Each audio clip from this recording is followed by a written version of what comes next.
Hi, this is Scott Sonstagard with the Becker County Master Gardeners and the Rambling Rose. I want to talk to you today about best practices in your lawn care. And you can see one of the major things we do with our lawn is mow it. And that's the biggest thing we have with the environment and in nature is our reactions and our living with our grass. So in every yard and every 1,000 square feet of grass, there's over 1 million grass plants. So there's a lot of grass to work with. So what can we do as best practices with our grass? Well, here's our lawnmower.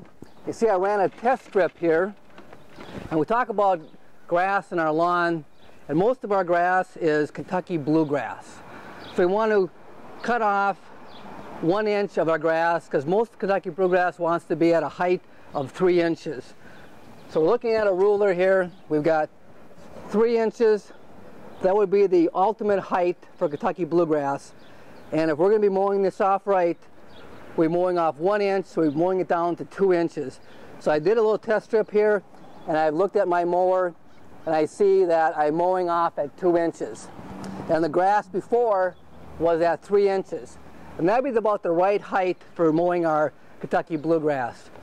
And why that is we want to cut off less grass on top because then there's less thatch to build up. That's one thing. And also when the grass doesn't get as high, there's less canopy underneath there so that more of the Kentucky bluegrass can grow. So that's one of the major things is mowing at the right height. And also when we're talking about mowing, we should have a very sharp blade. What we recommend is that once a year you have your blade sharpened. A sharp blade does a better job of cutting off the grass so there's less transpiration, so that there's not a jagged edge there, and it's easier and less stressful and less diseases for your grass plant. So a sharp blade is very, very important. Also, we recommend not putting a bagger on your lawnmower. Here I've taken the bagger off, and I've got the thatching attachment here because by allowing those clippings to go back into the grass, we are adding at least 1 pound of nitrogen per 1,000 square feet back to our yard. So leave the bagger, unless you're going to be using it for your composting pile, I would leave the bagger off your lawnmower. Something else you should be doing to help with less compaction is when you're lawn mowing, if I mowed the yard north and south this day, the next time I mow, I should be going east and west.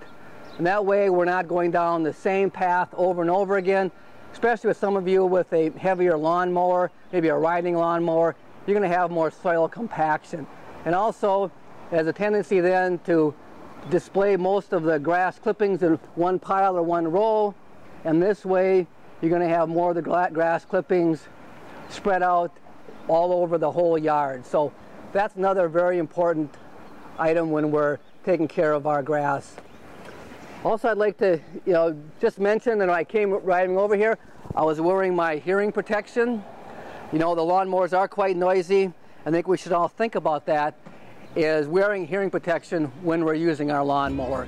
So these are just some easy cultural and mechanical things we can do to be better at gardening and better at using our lawn. Thank you, and thank you for listening to our Rambling Rose segment today.